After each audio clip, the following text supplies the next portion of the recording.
Dear students, हम पढ़ रहे हैं इलेक्ट्रोकेमिस्ट्री। लास्ट पीरियड में हमने रेफरेंस इलेक्ट्रोड देखा, उसमें हमने primary reference electrode and secondary reference electrode ये देखा। तो प्राइमरी रेफरेंस इलेक्ट्रोड का एग्जांपल था स्टैंडर्ड हाइड्रोजन इलेक्ट्रोड और सेकेंडरी रेफरेंस इलेक्ट्रोड का एग्जांपल था कैलोमेल इलेक्ट्रोड। तो आज के वीडियो में, आज के लेक्चर में हम देखेंगे कि cell potentials and Gibbs energy. तो what is the relation between the Gibbs energy and the cell potential, और उसके बाद हम देखेंगे standard cell potential and Gibbs free energy. उसके बाद हम देखेंगे standard cell potential and the equilibrium constant. तो आज आपने एक न्यूज सुनी है। न्यूज एक दुखद घटना के बारे में है। जो एक्टर थे सुशांत सिंह राजपूत, बढ़िया एक्टर थे, बढ़िया एक्टिंग कर लेते थे, मेहनती थे, तो उन्होंने सुसाइड कर लिया, ये आपने सुना। तो सबसे पहले ये सोचो आप, घटना तो दुखद है, लेकिन आप ये सोचो कि एक आदमी सुसाइड क्यों कर लेता है। आपने कभी सुना है किसी पंछी ने सुसाइड किया है?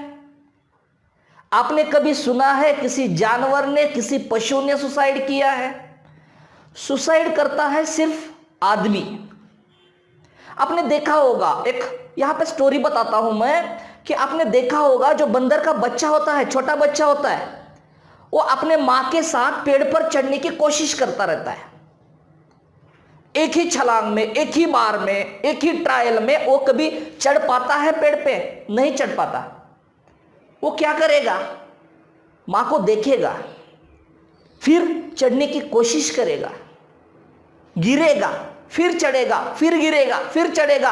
कई बार वो पेड़ पर चढ़ते चढ़ते गिर जाएगा, लेकिन वो ये कभी नहीं सोचेगा कि मैं इस पेड़ पर नहीं चढ़ पाऊंगा, मेरा जीना बेकार है, चलो सुसाइड कर लेते हैं। वो हमेशा यही सोचता रहेगा कि मुझे अपनी मां की तरह पेड़ पर चढ़ना है, अच्छे से छलांग लगाना है। तो हमेशा हर बार जब जब वो फेल होता जाएगा, तब तक वो नई बात सीखने की कोशिश करेगा, हर बार। तो अगर वो यहां तक चढ़ पाया तो दूसरी बार थोड़ा ऊपर चढ़ेगा, तीसरी बार थोड़ा ऊपर चढ़ेगा, चौथी बार थोड़ा, तो ऐसे ऊपर चढ़ते चढ़ते चढ़ते चढ़ते चढ़ते एक दिन ऐसा आएगा कि वो उसकी मंजिल तक पहुंच जाएगा। सीख क्या है? सीख यही है कि जो भी हम काम कर रहे हैं ना, वो लगन से तो करना है, लेकिन जब हम उसमें फेल्यूर होंगे तो मायूस होकर बैठना नहीं है, हमें आगे जाते रहना है, काम करते रहना है। जैसे हम किसी एग्जाम की तैयारी कर रहे हैं, जैसे आपकी जेईई की एग्जाम है, या नीट की एग्जाम है, या सीईटी है, या सेट है, या नेट है, कोई भी एग्जाम, कोई भी कॉम्पिटिटिव, कोई एमपीएससी देता होगा, कोई यूपीएससी देकर देता होगा, या बैंकिंग का देता होगा। तो कोई भी एग्जाम की अगर हम तैयारी कर रहे हैं ना, समझो तैयारी इतनी करना है कि एक ही बार में हम क्वालिफाई कर पाएंगे। एक ही बार में इतना कॉन्फिडेंस होना चाहिए, इतना पॉजिटिवनेस होना चाहिए कि एक ही बार में हमें वो एग्जाम क्रैक करना है बस।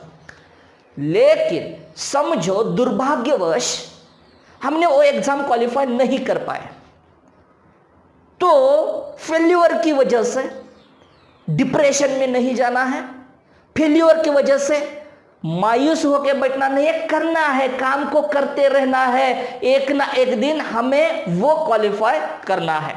तो ये सोचना है पहली बार कि एक ही अटेम्प्ट में क्वालिफाई करना है। समझो अगर दुर्भाग्यवश आपका लक खराब चल रहा है, समझो, तो नहीं कर पाए, तो आपको मायूस होकर बैठना नहीं है, वो करते रहना है, और एक ना एक दिन आपकी मंजिल तक पहुंचना है।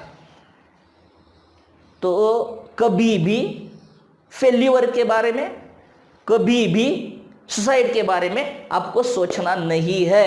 तो चलो इस सीख के साथ हम आज का टॉपिक देख लेते हैं। जिन्होंने चैनल को सब्सक्राइब नहीं किया है वो चैनल को सब्सक्राइब करें, बेल आइकॉन को दबाएं, क्योंकि आपके पास सबसे पहले मैसेज आएगा हमारा, और आप ये रेगुलरली पढ़ पाएंगे। तो आज का पॉइंट हम देखेंगे सेल पोटेंशियल क्या होता है। सेल पोटेंशियल, चार्ज सेपरेशन, मतलब सेल पोटेंशियल क्यों होता है चार्ज सेपरेशन? क्योंकि एक इलेक्ट्रोड का होता है ऑक्सीडेशन, एक इलेक्ट्रोड का होता है रिडक्शन।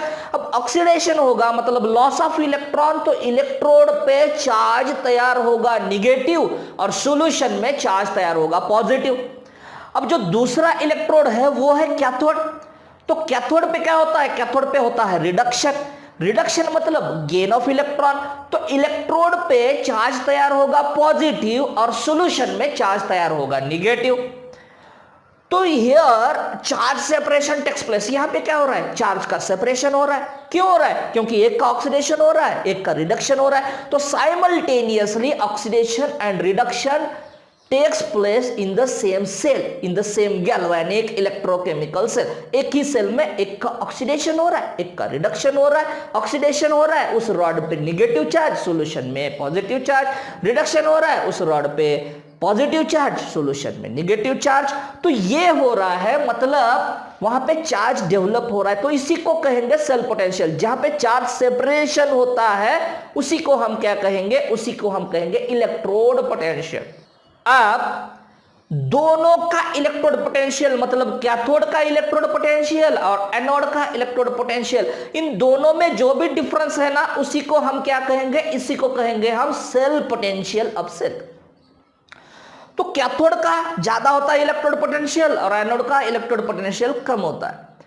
सो फॉर्मूला क्या आएगा, E cell is equal to E cell of cathode या electrode potential of cathode minus electrode potential of anode. ये देखा हमने किसमें, ईएमएफ सेल जहां पे देख रहे थे, ये इलेक्ट्रोमोटिव फोर्स, ये कंसेप्ट देख रहे थे, उसी पार्ट में हमने देखा कि सेल पोटेंशियल क्या होता है। तो सेल पोटेंशियल हम यहां पे समझ गए। अब गिव्स energy changes for the cell reactions, और सेल रिएक्शंस जो भी सेल रिएक्शंस हो रही है उसमें उस सेल रिएक्शंस के लिए गिब्स एनर्जी क्या होगी ये हमें देखना है। सबसे पहले गिब्स एनर्जी क्या होता है, तो थर्मोडायनामिक्स 11th क्लास के थर्मोडायनामिक्स चैप्टर में हमने देखा था गिब्स एनर्जी क्या है। मैं फिर से एक बार यहां पे रिवाइज कर लेता हूं इन शॉर्ट। तो गिब्स एनर्जी आपको यही ध्यान में रखना है कि गिब्स एनर्जी दिखाते हैं किस साइन से, डेल्टा जी से दिखाते हैं। तो delta G is for the Gibbs energy, और जब गिब्स एनर्जी निगेटिव होती है तब रिएक्शन होती है स्पॉन्टेनियस। जब गिब्स एनर्जी जीरो होती है तब रिएक्शन नहीं होती है, जब गिब्स या इक्विलिब्रियम में होती है। और जब Gibbs energy that is the change in Gibbs energy that is the delta G positive होती है तो रिएक्शन नॉन स्पॉन्टेनियस, मतलब रिएक्शन नहीं होती है, reaction does not takes place, non spontaneous होती है। तो आप समझ गए कि सेल पोटेंशियल क्या होता है और गिब्स एनर्जी क्या होती है। तो गैल्वेनिक सेल में हमने देखा, अभी हमने ये डिस्कस भी किया कि गैल्वेनिक सेल में एक इलेक्ट्रोड का ऑक्सीडेशन हो रहा है, एक इलेक्ट्रोड का रिडक्शन हो रहा है। तो electrons flows from the anode towards the cathode, anode से कैथोड की तरफ इलेक्ट्रॉन्स फ्लो हो रहे हैं। तो इलेक्ट्रॉन की फ्लोइंग की वजह से इलेक्ट्रिसिटी भी तैयार हो रही है, किसमें, गैल्वेनिक सेल में। तो गैल्वेनिक सेल में इलेक्ट्रिसिटी प्रोड्यूस हो रही है। अब इलेक्ट्रिसिटी कौन प्रोड्यूस कर रहा है, electricity produced by the galvanic cell. Galvanic cell due to oxidation and reduction takes place, due to redox reactions takes place, electricity is produced in the galvanic cell. तो electricity produced in galvanic cell and passed through the external circuit, external circuit में से ये electricity pass हो रही है, move हो रही है। तो इसी को हम वर्क डन कहेंगे। किसका वर्क डन, वर्क डन। तो कौन वर्क डन कर रहा है यहां पे, गैल्वेनिक सेल वर्क डन कर रहा है, इलेक्ट्रोकेमिकल सेल वर्क डन कर रहा है, मतलब इलेक्ट्रिसिटी प्रोड्यूस कर रहा है वो सेल, और वो पास हो रही है एक्सटर्नल सर्किट से। मतलब electrical work done by the galvanic cell. यहां पे इलेक्ट्रिकल वर्क डन कौन कर रहा है, गैल्वेनिक सेल कर रहा है। तो electrical work done by the galvanic cell is the product of, किसका प्रोडक्ट है ये, electricity passed and cell potential of cell. तो गैल्वेनिक सेल जो है it does work, what type of work, electrical work.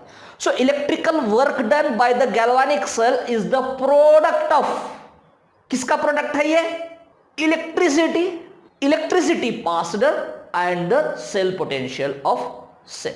तो यहां पे लिखेंगे हम electrical work, electrical work is equal to charge, electrical charge into cell potential. समझ पा रहे हैं आप क्या है? वर्क डन कौन कर रहा है? गैल्वेनिक सेल वर्क डन कर रहा है। तो वर्क डन ये दोनों का प्रोडक्ट है। किसका किसका है? चार्ज का प्रोडक्ट है और सेल पोटेंशियल का प्रोडक्ट है। अब चार्ज क्या है? तो जो भी चार्ज तैयार हो रहा है यहां पे N इंटू एफ। N क्या है? Number of moles of electrons. Number of moles of electrons, कितने number of moles of electrons यहां पे प्रोड्यूस हो रहे हैं। और F क्या है? F क्या है? F फैराडे है। तो N मतलब number of moles of electrons, F मतलब Faraday into this is the cell potential. इसको हम क्या कहेंगे? इसको हम कहेंगे E cell, that is the cell potential. तो ये फॉर्मूला क्या आएगा? Electrical work done is equal to N F E cell. समझ पा रहे हैं आप? N मतलब क्या है? N मतलब number of moles of electrons. F क्या है? F फैराडे है। 1 फैराडे मतलब कितना? 1 फैराडे मतलब 96,500 कूलम। कहां से आया ये 96,500 कूलम? एक मोल electron, 1 electron carries 1.602 into 10⁻⁻19 coulomb charge. 1 electron carries 1.602 10⁻⁻19 coulomb charge. Then 1 mole electron means 6.022 into 10⁻23। इतने इलेक्ट्रॉन्स कितना चार्ज कैरी करेंगे? तो मल्टीप्लिकेशन से आएगा 96,500 कूलम। तो ये है फैराडे। और ये सेल क्या है? ये सेल मतलब cell potential of the cell. अब जब वर्क डन गैल्वेनिक सेल कर रहा है ऑन द सराउंडिंग, मतलब सिस्टम और सराउंडिंग, ये थर्मोडायनामिक्स कंसेप्ट्स है, थर्मोडायनामिक्स चैप्टर में पढ़े हैं हमने। तो सिस्टम मतलब जिसकी हम स्टडी करने वाले हैं ये सिस्टम है, और जो पीछे बचता है other than the system, whole universe is the surrounding. तो यहां पे सिस्टम कौन है हमारे लिए? गैल्वेनिक सेल यहां पे हमारे लिए सिस्टम है। तो गैल्वेनिक सेल को छोड़ के बाकी सब सराउंडिंग। तो इलेक्ट्रिसिटी कौन प्रोड्यूस कर रहा है? गैल्वेनिक सेल इलेक्ट्रिसिटी प्रोड्यूस कर रहा है। कहां पे जा रही है? कहां पे? सराउंडिंग में जा रही है। तो यहां पे डेल्टा जी जो है ना, वो डेल्टा जी निगेटिव है। क्यों निगेटिव है? बिकॉज, समझ पा रहे हैं आप क्यों निगेटिव है? क्योंकि इलेक्ट्रिसिटी तैयार कर रहा है गैल्वेनिक सेल, मतलब work is done by the system on the surrounding. तो ये डेल्टा जी क्या आएगा? डेल्टा जी आएगा माइनस। तो यहां पे गिब्स एनर्जी क्या है? निगेटिव गिब्स एनर्जी है। तो negative delta G is equal to NFE cell, ये minus delta G is equal to NFE cell. अब स्टैंडर्ड गिब्स एनर्जी देखा जाए तो स्टैंडर्ड कंडीशन में तो ये आएगा minus delta G zero is equal to NFE0 cell. ये cell potential of cell at any stage, and E0 means at standard stage. So delta G0 minus delta G0 is equal to NFE0 cell. तो ये क्या है? N number of moles of electrons, ये Faraday E0 cell, cell potential of cell at the standard state. तो हमें सिर्फ अगर E0 calculate करना है, E0 सेल, तो ये फॉर्मूला क्या आएगा? इसी फॉर्मूला को रीअरेंज करो। तो ये फॉर्मूला क्या आएगा? ये फॉर्मूला आएगा, ये NF क्या है? इसके मल्टीप्लिकेशन में है, तो ये जाएगा कहां पे? डिनोमिनेटर में जाएगा। तो ये फॉर्मूला क्या आएगा? ये फॉर्मूला आएगा delta G0 divided by NF। तो E0 cell is equal to delta G0 divided by NF, ये फॉर्मूला आएगा।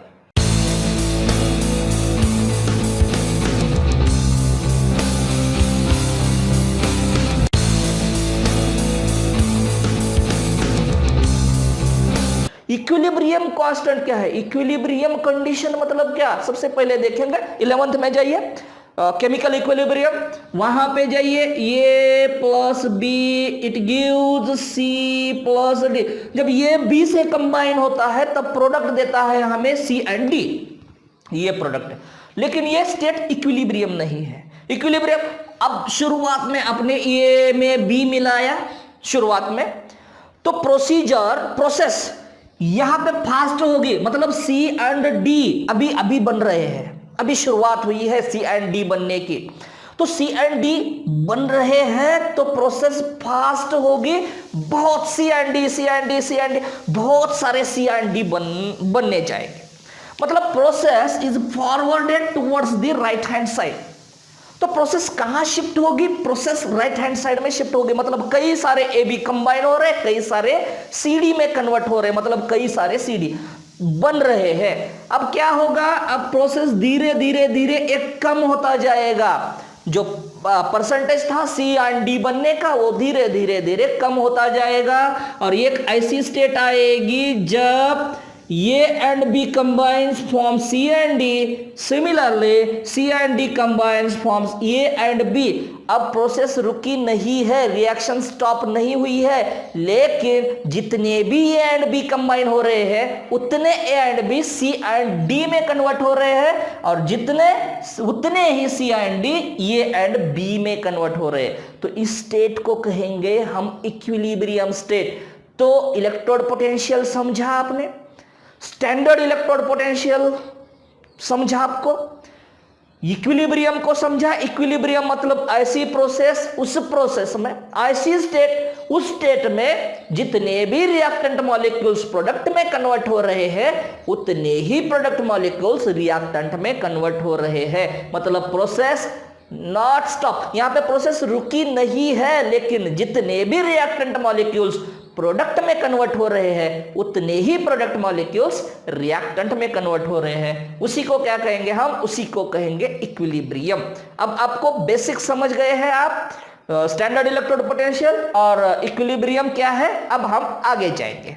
तो स्टैंडर्ड सेल पोटेंशियल क्या होता है? Cell potential at the standard state it's called as the standard cell potential. Standard state मतलब at 298 kelvin temperature, 25 degree Celsius and solution must be the 1 molar. तो जब solution 1 molar होता है, जब temperature 25 degree Celsius होता है, तब जो भी इलेक्ट्रोड पोटेंशियल डिफरेंस होगा उसको हम standard cell potential of cell कहेंगे। दूसरा है इक्विलिब्रियम कांस्टेंट क्या होता है। तो शुरुआत में हमने देखा कि इक्विलिब्रियम क्या होता है।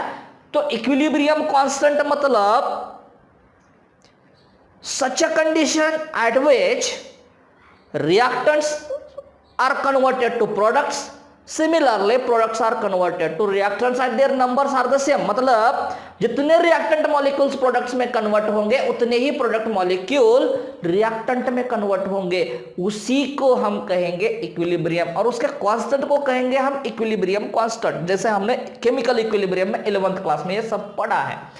तो minus delta G0 is equal to NFE0 cell, ये अभी हमने डिस्कस किया। अब हमेशा तो स्टेट जो है वो स्टैंडर्ड होगी ऐसा नहीं है। तो किसी भी स्टेट के लिए मतलब कोई भी टेम्परेचर होगा, कोई भी मोलैरिटी होगी, मतलब सॉल्यूशन का कंसंट्रेशन चेंज होगा, 1 मोलार नहीं होगा, टेम्परेचर 25 डिग्री सेल्सियस नहीं है, उससे कम है या उससे ज्यादा है, तब क्या करना पड़ेगा? तो तब आपको ये इक्वेशन ध्यान में रखना पड़ेगा, delta G is equal to delta G0 plus RT/LN/Q। तो ये क्या है? Gibbs energy change is related with the standard Gibbs energy change, इसका ये रिलेशन है। क्यों सीखना है ये हमें? क्योंकि हमेशा तो मोलैरिटी 1 मोलार नहीं होगी, मतलब स्टैंडर्ड नहीं होगी, हमेशा तो temperature maintain 25 degree Celsius possible नहीं है। तब Gibbs energy change and standard Gibbs energy change, इसका रिलेशन का एप्लीकेशन हमें सीखना होगा। तो delta G is equal to delta G0 plus RT/LN/Q, ये इक्वेशन है, ये रिलेशन है गिब्स एनर्जी में और स्टैंडर्ड गिब्स एनर्जी में। अब Q पता है आपको? Q मतलब क्या है? Q मतलब है रिएक्शन कोएफिशिएंट। रिएक्शन कोएफिशिएंट है Q मतलब क्या? मतलब ये plus B it gives C plus D. इस एरो की तरफ देखो आप, ये एरो क्या दर्शाता है? A plus B reactants combines with each other and formation of C plus D. तो यहां पर रिवर्सिबल नहीं है या इक्विलिब्रियम नहीं है। जब रिवर्सिबल होगी तभी इक्विलिब्रियम स्टेट अटेंड होगी। तो हो सकता है ये स्टेट होगी, ये भी इक्विलिब्रियम स्टेट नहीं है, मतलब जितने ए प्लस बी हो रहे हैं सी प्लस डी में कन्वर्ट, उतने ही C plus D A plus B में कन्वर्ट नहीं हो रहे, कम है, मतलब एरो छोटा है। तो किसी भी स्टेट में Q is equal to concentration of C product, concentration of D दूसरा प्रोडक्ट, कॉन्सेंट्रेशन ऑफ ये रिएक्टेंट, कॉन्सेंट्रेशन ऑफ B, इसका जो रेशियो होता है उसको हम रिएक्शन कोएफिशिएंट कहते हैं, मतलब product of concentration of product to the product of concentration of reactant at any state is called as reaction coefficient. अब समझो यही रिएक्शन ने इक्विलिब्रियम स्टेट अटेंड किया, मतलब अब जितने भी ए एंड बी कंबाइन होके सी एंड डी बन रहे हैं ना, उतने ही सी एंड डी कंबाइन होके ए एंड बी बन रहे हैं, इसी को हम कहेंगे इक्विलिब्रियम स्टेट। तो अब हम Q को हटाएंगे वहां से, क्योंकि रिएक्शन कोएफिशिएंट Q जो है वो एट एनी स्टेट है, मतलब बिफोर इक्विलिब्रियम है, जब इक्विलिब्रियम अभी तक रिएक्शन पहुंची ही नहीं है इक्विलिब्रियम तक, तब जो भी रेशियो होगा इन दोनों का उसको कहेंगे Q। और रिएक्शन जब इक्विलिब्रियम स्टेट में पहुंचती है तब हम उसको कहेंगे K। तो what is the difference between Q and K?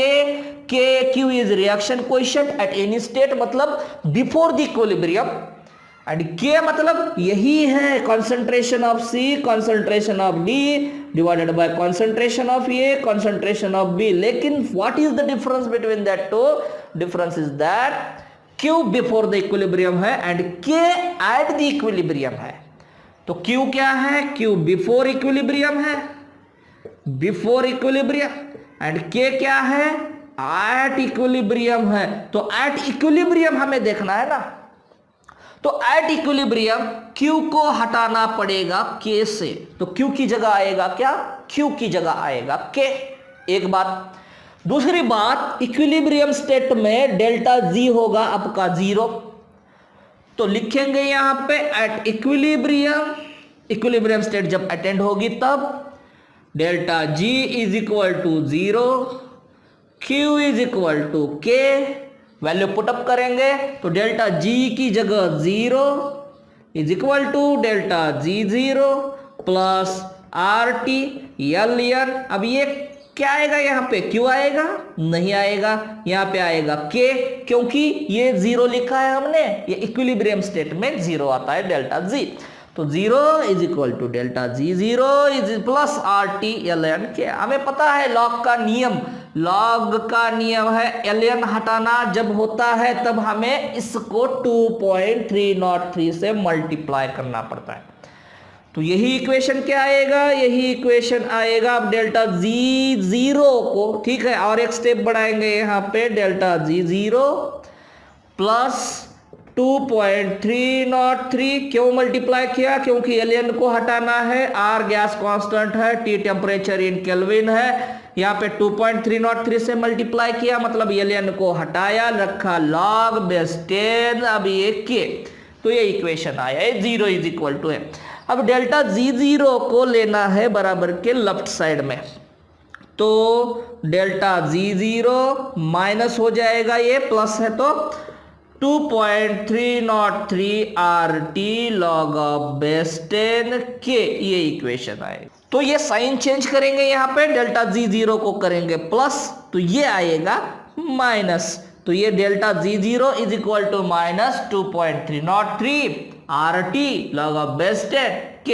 2.303 fix value है, R गैस कांस्टेंट है, T टेम्परेचर इन केल्विन है, एंड K का जो भी इक्विलिब्रियम कांस्टेंट है इसका लॉग लेना है हमें और इस इक्वेशन से मल्टीप्लाई करना है। तो डेल्टा G0 क्या आया यहाँ पे? डेल्टा G0 आया minus 2.303 RT log of base 10 K। अब डेल्टा G0 की वैल्यू जो लास्ट पॉइंट में हमने देखा था वो है माइनस NFE0 सेल, ये है डेल्टा G0। तो delta G0 is equal to minus NFE0 cell, अभी हमने इसके ऊपर डिस्कस किया, तो इसी को हमने रखा डेल्टा G0 की जगह पे, तो आया क्या? Minus NFE0 cell is equal to minus 2.303 RT log of base 10 K, या इसी को हटाएंगे हम 2.303 से, तो ये आएगा क्या, ये आएगा माइनस RT। अब हमें 2.303 को हटाना है तो यहाँ पे क्या लेना पड़ेगा, यहाँ पे लेना पड़ेगा LN, क्योंकि LN को हटा के लॉग लेते हैं हम, तभी 2.303 से मल्टीप्लाई करते हैं। तो क्या किया हमने, 2.303 को हटाया तो लॉग की जगह आया LN आया, ये K आया, तो minus NFE0 cell is equal to minus RT LN K।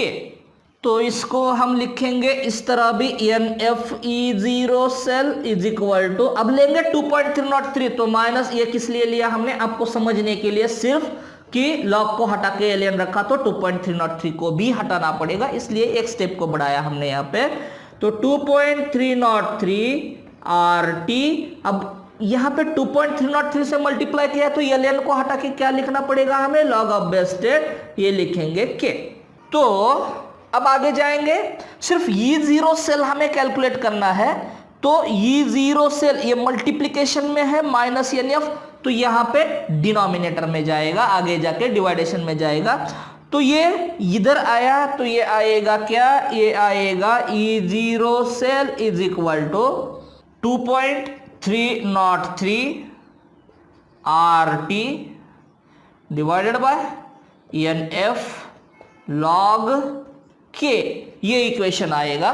तो अगर gas constant R 8.314 joule per Kelvin per mole इतना है, टेम्परेचर 298 केल्विन टेम्परेचर है, मतलब स्टैंडर्ड स्टेट है, फैराडे फिक्स है 96,500 कूलम, ये भी वैल्यू 2.303 फिक्स है। तो इसका मल्टीप्लिकेशन हमें पता है क्या आएगा, ये आएगा 0.0592, ये याद में रखना है। यहाँ पर कैलकुलेट करने के लिए टाइम नहीं मिलता, तो हमें इसको याद में रखना है 0.0592। तो यहाँ पे क्या लिखना, क्या आएगा, ये पूरा 0.0592 divided by n log of base 10 K, ये आएगा E0 सेल की वैल्यू। तो final equation E0 cell is equal to 0.0592 divided by n log of base 10 K।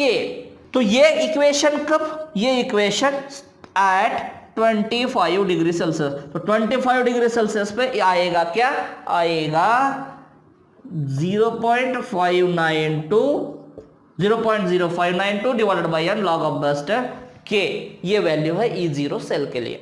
Next period में हम देखेंगे इलेक्ट्रोकेमिकल सीरीज, जो बहुत ही इंपॉर्टेंट है, मतलब बहुत ज्यादा क्वेश्चंस इसी पॉइंट पे पूछे जाते हैं इलेक्ट्रोकेमिकल सीरीज के ऊपर।